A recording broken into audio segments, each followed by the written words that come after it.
It's a rainy day out here in Washington State, and I thought I'd show you guys our brooders and kind of my morning routine with that and the different improvements that I've made and kind of my process for taking care of chicks. So let's get started. So I inspect the brooders first.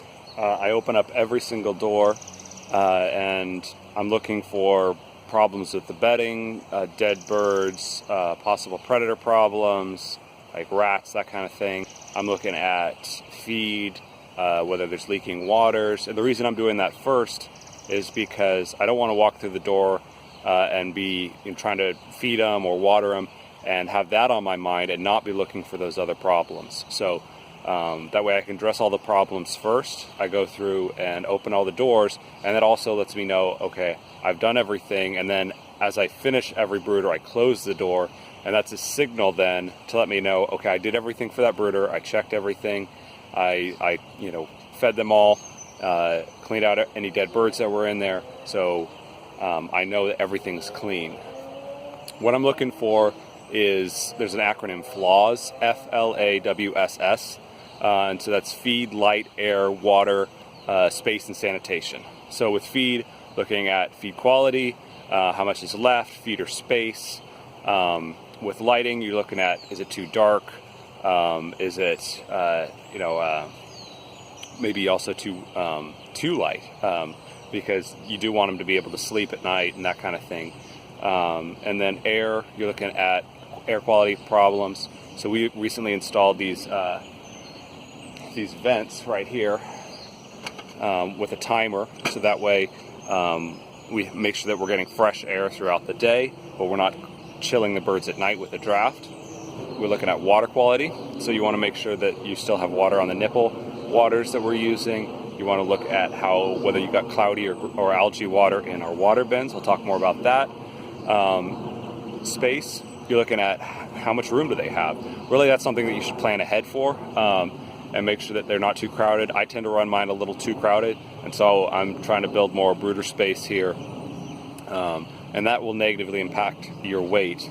And anything that negatively impacts your weight in the brooder part of their life cycle is going to be magnified later on.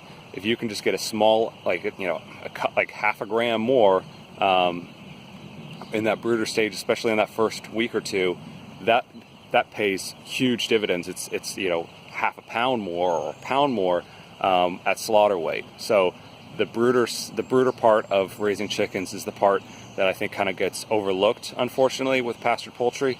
And I think it's one of the most critical parts, because if you don't have good birds going on pasture, they're going to be struggling. They're going to be getting sick from bad weather or just not being able to move as well. They're not going to put on weight, and you're not going to make a profit like you should. So the brooder is very important. And the last one is sanitation. So I'm looking to put down fresh bedding if I need to. I'm looking to see do I have a leaking water and that's causing a wet bedding problem, or do I have some other disease problem. So after doing a checkup on all the brooders, then I go through and I fill up all the water reservoirs here, all the fancy trash cans. And then what I do is then I feed the birds, and I start youngest to oldest. So that way there's a progression of making sure that they're cared for first, and also I think it helps with the sanitation problem. So that's how we brood chickens right now. It's always a constantly improving process, and I'm sure you guys have been doing this for way longer than I have. I've seen problems that I'm doing here, things that I'm not seeing. So leave me a comment, give me a suggestion on what to do. I'm always trying to learn and get better. That's the whole point of the lean process. But that's how things work here. Thanks for watching.